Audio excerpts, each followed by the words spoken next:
a vossa palavra permanece eternamente, imutável como os céus.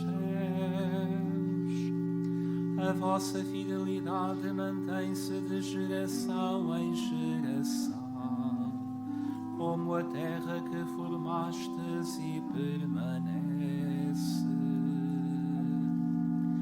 Jesus Cristo, ontem e hoje e por toda a eternidade. Jesus Cristo, ontem e hoje e por toda a eternidade.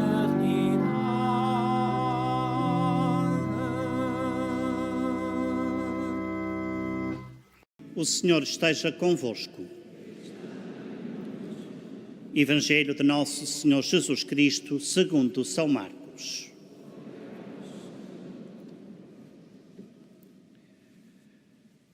Naquele tempo, Jesus subiu ao monte, chamou à sua presença aqueles que entendeu e eles aproximaram-se. Escolheu 12 para andarem com ele e para os enviar a pregar com poder de expulsar demónios. Escolheu estes 12. Simão, a quem pôs o nome de Pedro, Tiago, filho de Zebedeu, e João, irmão de Tiago, aos quais pôs o nome de Boanerges, isto é, filho do trovão. André, Filipe, Bartolomeu, Mateus, Tomé, Tiago de Alfeu, Tadeu, Simão o cananeu e Judas Iscariotes, que depois o traiu. Palavra da salvação.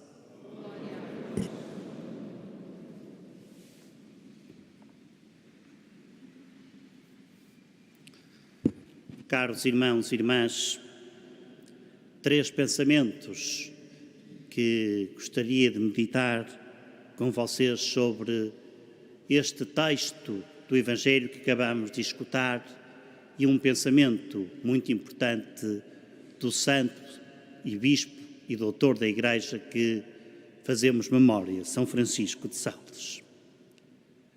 Em primeiro lugar, Jesus subiu ao monte. Sabemos bem que o monte é, pela sua própria natureza, o encontro privilegiado com Deus, de Deus com os homens e dos homens com Deus. E Jesus, não diz este texto, diz todos os outros, subiu e passou a noite em oração. E no dia seguinte chama 12 apóstolos. É importante a percebermos que Jesus, não obstante ser filho de Deus, é também filho do homem. E que a sua necessidade de estar em sintonia com a vontade do Pai era o alimento da sua vida. Não fazia nada, não decidia nada, sem antes, em oração, escutar a vontade do Pai. Quanto da nossa vida podia mudar se antes de tomarmos uma decisão precipitada, que implica muitas vezes cortes de relações, ou maus caminhos, ou más decisões, ou decisões que nos põem fora do caminho, escutássemos a vontade de Deus. Recolhêssemos-nos, rezássemos para ver o que Deus faria. Vou-vos dizer uma coisa, irmãos e irmãs. Mais de 90% das nossas decisões seriam diferentes. Mais de 90% vos garanto. Se dominarmos os impulsos, as respostas imediatas, as ofensas imediatas, se antes escutássemos a vontade de Deus em oração, tanta coisa seria diferente na nossa vida, na vida dos outros e, consequentemente, na vida do mundo. Em segundo lugar, Jesus escolheu 12. Tem aqui nada de novo, são as 12 tribos de Israel representadas. Mas olhem bem à escolha. No momento principal da vida de Jesus, isto é, na consumação da sua Páscoa, O mais importante deles negou 3 vezes. Um vendeu, outros 9 desapareceram. Apenas ficou um ao lado de Jesus. Foi uma escolha aparentemente fracassada, quase em plenitude. Estão a ver? De 12, na altura mais importante da vida de Jesus, teve apenas um. Isto significa o quê? Que Jesus escolheu mal? Não.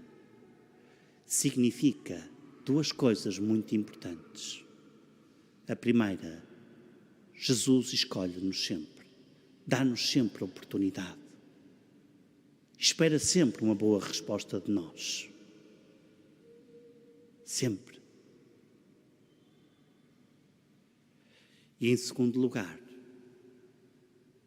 Jesus não força o nosso livre-arbítrio. Não há coisas predestinadas. Sim? Não há coisas predestinadas. Porque está sempre em causa a liberdade do homem. E, portanto, o homem pode dizer não ao chamamento de Deus. E pode dizer sim e traí-lo a seguir. E pode dizer sim e corresponder plenamente à vontade de Deus.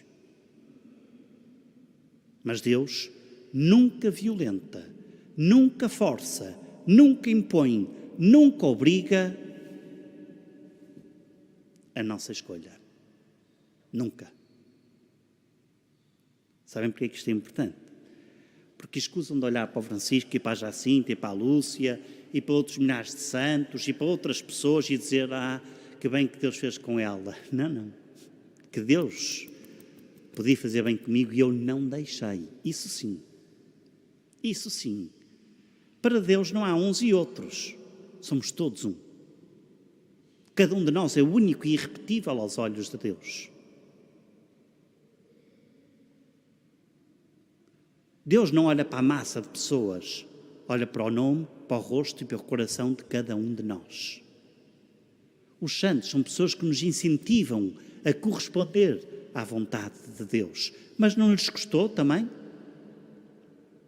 Criancinhas que em tenra idade deixaram de brincar, deixaram de comer, deixaram de beber para rezar pelos pecadores? Não foi um toque de magia. Não foi predestinação nenhuma. Escolheram na sua liberdade o projeto que Deus, através de Nossa Senhora, lhes propôs a eles. Como nos propõe a nós. Somos nós que dizemos sim ou não, não são outros.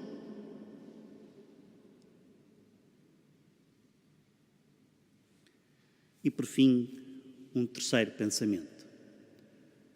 São Francisco de Sales, como disse, bispo de Génova, fundador do Mosteiro da Visitação, da Ordem da Visitação, um grande santo, um grande escritor, um grande bispo. E tem muitos bons livros, entre os quais um guia prático de santidade. E ele diz uma coisa que nos implica a todos outra vez. Deus chama-nos a todos a sermos santos. A todos. Já agora, convém dizer que só entram no céu santos. E não é só os santos proclamados. Quem está no céu é santo. E são bilhões de santos desconhecidos.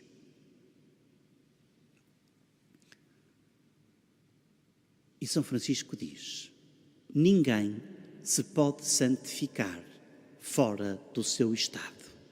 Isto é, se eu sou padre, não me posso santificar como marido. Se eu sou casado, não me posso santificar imaginando que sou padre.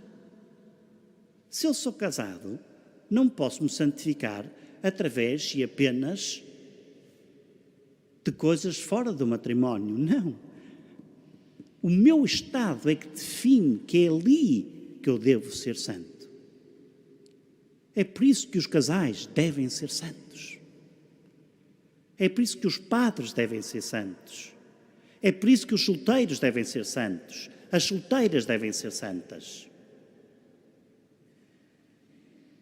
Ninguém se pode santificar fora daquilo em que está chamado a ser.